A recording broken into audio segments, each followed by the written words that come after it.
असम में कांग्रेस का चश्मोचिराग गौरव गोगोई। गौरव गोगोई को राजनीति विरासत में मिली। असम में कांग्रेस का प्रमुख चेहरा है गौरव गोगोई। असम में बीजेपी आरएसएस के लिए टेंशन है गौरव। असम के विकास और असम के लोगों की आस है गौरव गोगोई।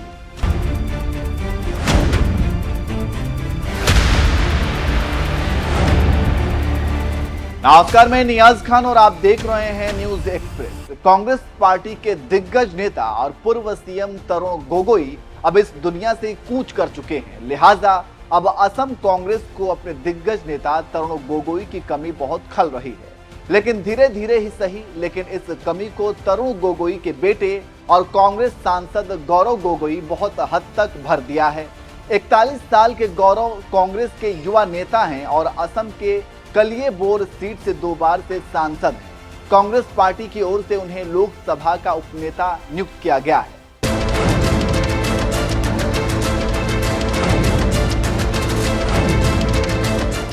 गौरव गोगोई तब दुनिया की नजरों में आए जब मणिपुर को लेकर उन्होंने मोदी सरकार के खिलाफ अविश्वास प्रस्ताव लाया और इसकी चर्चा पूरे भारत में हुई। इसके साथ ही साथ बिना हल्ला किए और बिना अपशब्द बोले कांग्रेस के लोकसभा में उपनेता गौरव गोगोई ने मोदी सरकार और मोदी की धज्जियां उड़ा दी। गौरव गोगोई को राजनीति विरासत में मिली है क्योंकि उनके पिता तरुण गोगोई मई 2001 से 2016 तक 3 कार्यकाल के लिए असम के मुख्यमंत्री रहे। लेकिन उनके निधन के बाद उनकी विरासत और असम में कांग्रेस को आगे बढ़ाने का काम गौरव गोगोई कर रहे हैं और असम की जनता को अपने पिता की कमी को दूर करते हुए गौरव अब खुद मैदान में आ गए हैं। वे एक बार फिर से पार्टी को खड़ा करने की कोशिश कर रहे हैं।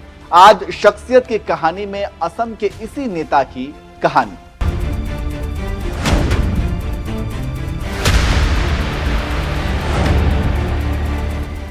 नाम गौरव गोगोई, जन्म स्थान 4 सितंबर 1982 दिल्ली। पिता का नाम तरुण गोगोई, माता का नाम डॉली गोगोई। शिक्षा बीटेक इंजीनियर। पत्नी का नाम एलिजाबेथ कोलबर्न। बेटे बेटी, एक पुत्र एक बेटी। पार्टी भारतीय राष्ट्रीय कांग्रेस। 4 सितंबर 1982 को दिल्ली में जन्मे गौरव गोगोई को राजनीति विरासत में मिली है।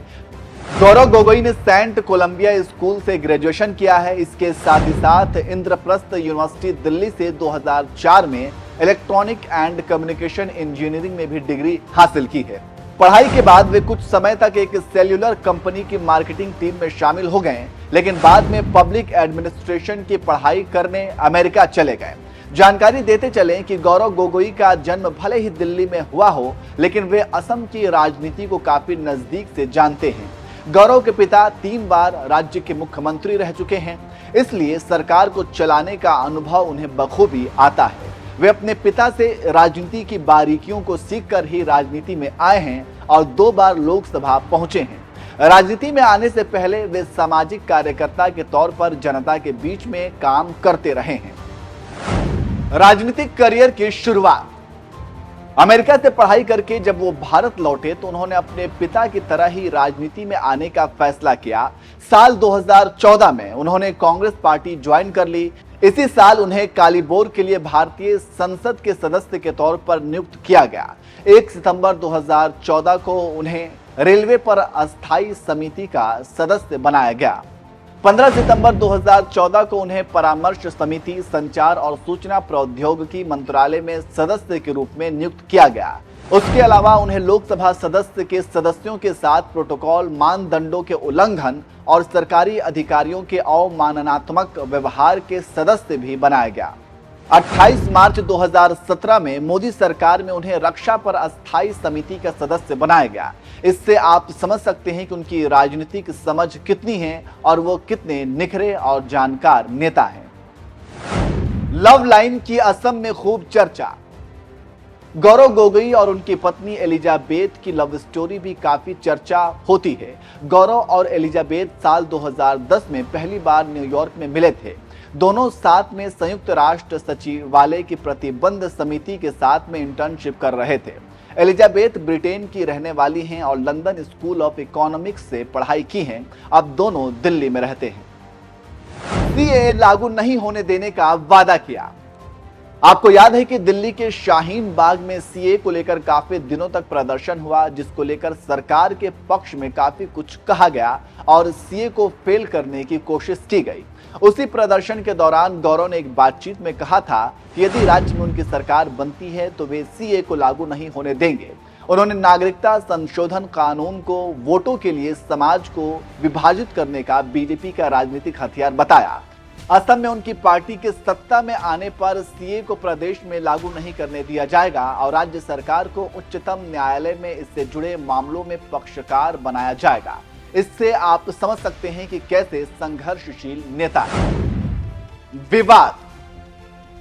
लेकिन उसी साल गोगोई ने एक बार फिर शर्मा परिवार पर हमला बोला और कहा कि अवैध तरीके से हेमंता बिस्वा शर्मा की पत्नी किसान संपदा योजना से 10 करोड़ रुपए का फायदा उठाया है। लेकिन हेमंता ने इसका खंडन किया और गोगोई को धमकी एक बार फिर मिली है कि अगर भ्रष्टाचार साबित हो गया तो राजनीति छोड़ देंगे। अविश्वास प्रस्ताव। मणिपुर पर अविश्वास प्रस्ताव लाने वाले गौरव गोगोई ने संसद में बहस के दौरान कहा कि प्रधानमंत्री को इस बात को स्वीकार करना होगा कि उनकी डबल इंजन सरकार मणिपुर में विफल रही है। यही वजह है कि मणिपुर में 150 से ज्यादा लोगों की मौत हो चुकी है। गोगोई ने संसद में कहा कि राज्य के सीएम जिन्हें संवाद, शांति और सद्भाव का माहौल बनाना चाहिए था, वे पिछले 2-3 दिनों में भड़काऊ कदम उठाए हैं, जिससे समाज में तनाव पैदा हो गया है। गोगोई ने अविश्वास प्रस्ताव पर बहस के दौरान कहा कि प्रधानमंत्री मोदी मणिपुर क्यों नहीं आए, राहुल गए, इंडिया अलायंस के सांसद गए, गृह मंत्री गए, मणिपुर पर बोलने में 80 दिन क्यों लग गए। यदि आप बोलें तो केवल 30 सेकंड ही बोले, अभी तक कोई संवेदना का शब्द व्यक्त नहीं किया गया है। प्रधानमंत्री होने के नाते उनकी बातों का जो महत्व है वह किसी मंत्री की बातों का नहीं है। पीएम शांति का कदम उठाएं तो अच्छा है, मंत्री के कदम में दम नहीं है। इससे आप समझ सकते हैं कि कैसे गौरव गोगोई ने अपने पिता तरुण गोगोई की सारी राजनीतिक दांवपेच सीख कर आगे बढ़ रहे हैं और वो दिन दूर नहीं जब एक दिन कांग्रेस के नेतृत्व में असम में सरकार बनेगी और फिर मुख्यमंत्री बनेंगे।